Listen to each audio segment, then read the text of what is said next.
Mas Hanta, hari ini kampanye akbar terakhir, nampaknya semua paslon habis-habisan. Apakah ini cukup efektif untuk bisa merubah keputusan masyarakat mungkin yang sebenarnya sudah menentukan pilihan?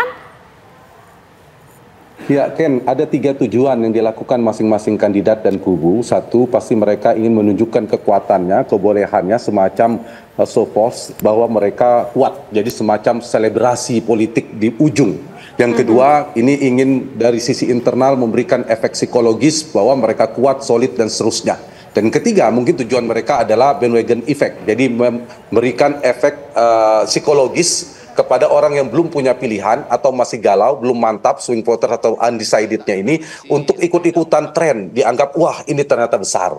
Nah, apakah ini berdampak? Saya punya 3 analisa. Kita bagi dalam struktur pemilih, dalam sisi kemantapan ada 3. Strong, yang sudah kuat kemantapan pilihannya, di data survei kami yang baru dirilis itu ada 70%, itu berkisar secara proporsional ke 3 kandidat. Kemudian ada yang swing voters sekitar 19%. Nah, kalau ke strong voters, maka jawaban saya tidak efektif sama sekali.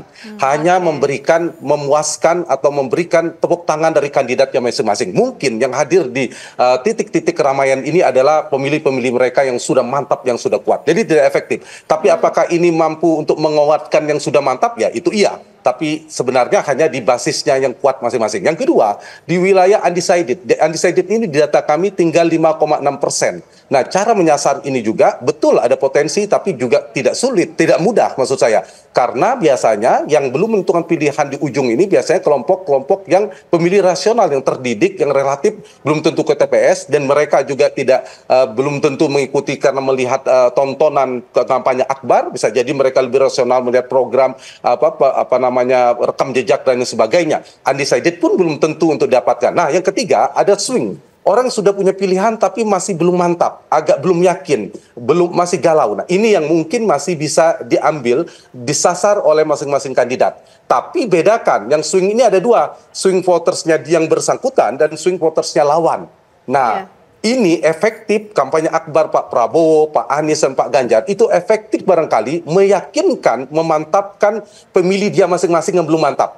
Tapi apakah mampu mengambil swing voters lawan politiknya agak sulit.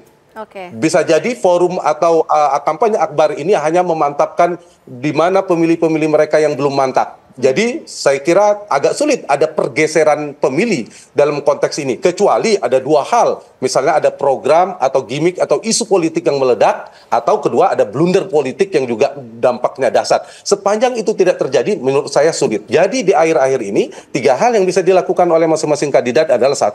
Mereka di waktu yang sangat singkat ini bagaimana menyasar yang saya katakan tadi yang belum yakin di sisi lawan. Supaya ada pergeseran. Dan waktu semakin tipis sulit. Yang kedua, yang paling realistis adalah, seperti saya katakan tadi, adalah memantapkan mereka di basis mereka yang masih swing menjadi strong.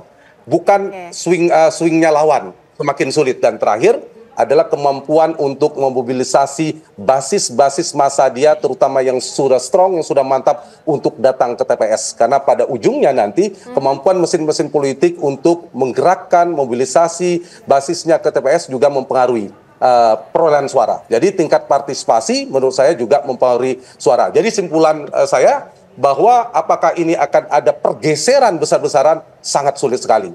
Tapi bahwa ini kemungkinan akan memantapkan di basisnya masing-masing itu bisa terjadi. Tapi pergeseran kemungkinan sulit terjadi. Mas Hanta, kalau tadi dari Bang Ege ada sedikit berbalik begitu ya, berbeda dengan Mas Hanta.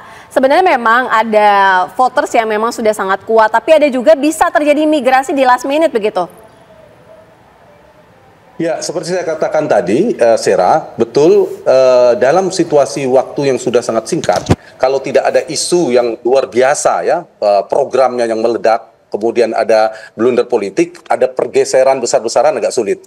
Tapi kalau tadi saya mengkomentarin Bang Effendi Ghazali tadi, konteksnya soal 1-2 putaran bisa jadi karena tanpa ini pun di survei kami di survei Poltreking Indonesia yang kemarin dipublish itu untuk jadi 2 dan 1 putarannya tipis sekali. Memang potensi 2 putaran terbuka, 1 putaran terbuka, relatif terbuka, karena untuk pertamanya ada paslon yang menyentuh di 50%. Tapi jangan lupa, kalau kita menggunakan margin of error, yang kami prediksi, angka prediktif kami 51,7% yang disebutkan oleh Bang Effendi Ghazali tadi, itu kan ada 2,9% plus minusnya.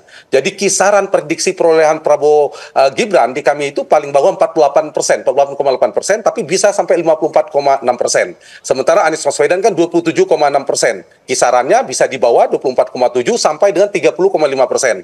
Sementara Ganjar Mahfud 20,7%, berarti bisa minus juga sampai 17,8, tapi bisa naik 2,9 menjadi 23,6%. Nah, di konteks ini, kalau kemudian dimaknain untuk menjadi 1-2 putaran, itu bisa jadi, karena tipisnya selisih untuk menjadi 1-2 putaran. Tapi untuk melakukan eksodus besar-besaran, seperti pergerakan pemilih Ganjar yang bergeser ke Prabowo, itu agak sulit yang saya maksud. Tapi jangan lupa, dalam hal ini yang disasar itu bukan lagi kelompok atau pemilih yang segmentasi sudah strong, tapi kelompok mereka yang dimana mereka masih swing, masih tidak yakin dengan pilihan politiknya. Nah, saya melihat dengan kampanye Akbar ini hanya meyakinkan basisnya masing-masing. Misalnya Anies dilihat besar, yang tadinya pemilih Anies Baswedan belum yakin, semakin yakin dengan Anies. Kelompok pemilih yang tadinya masih ragu dengan Prabowo, sudah mulai milih Prabowo, dia semakin yakin dengan Prabowo. Begitu juga Ganjar, dia akan semakin kepada Ganjar. Tapi kalau cross terbalik, itu butuh energi politik yang agak sulit menurut saya. Nah, karena itu yang kita perlu diperhatikan juga simbol dari kampanye hari ini ya, yang sudah kita bahas bersama. Misalnya Mas Anies memberi, Mas Iri tadi sempat bilang, setelah ini 1, 2, 3 hari, Mas Anies tempatnya di Jakarta, di JIS itu ingin mengirim pesan tentang karya fenomenal beliau yang membangun JIS itu. Itu kan memberikan sebuah dampak, ada positif mungkin kepada pemimpin rasional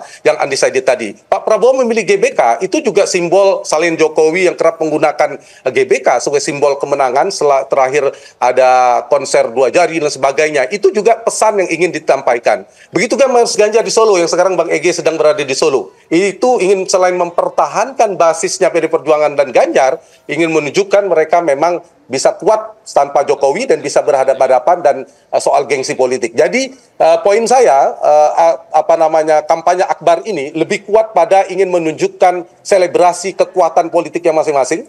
Yang kedua, memberikan efek psikologis percaya diri kepada masing-masing basis. Dan ketiga, baru ini yang diupayakan untuk menggeser swing voters tadi, ada bandwagon effect ya, untuk cenderung, waduh ternyata banyak ini, mereka cenderung ikut tren yang besar. Nah, yang terakhir ini sama pada posisi survei diumumkan tinggi, kemudian diumumkan ada masa yang besar, belum tentu. Basis masa sama dengan survei yang diumumkan tinggi, sama dengan melihat kampanye yang besar, menurut saya belum tentu efektif untuk menggeser, membangun opini. Kecuali tadi ada program yang meledak, ada gimmick politik atau isu, atau ada blunder politik yang dialami oleh salah satu kandidat yang sedang bertarung. Jadi terakhir saya ingin mengatakan, yang ditunggu besok itu, kita sudah bisa memprediksi siapa nomor 1, nomor 2, nomor 3-nya mungkin masih relatif, meskipun di survei kami Prabowo Gibran, kemudian kedua lebih cenderung pada Anies Muhaimin, baru pada Ganjar dan Mahfud. Tapi untuk yang paling ditunggu besok itu di quick count tanggal hari Rabu itu, menurut saya adalah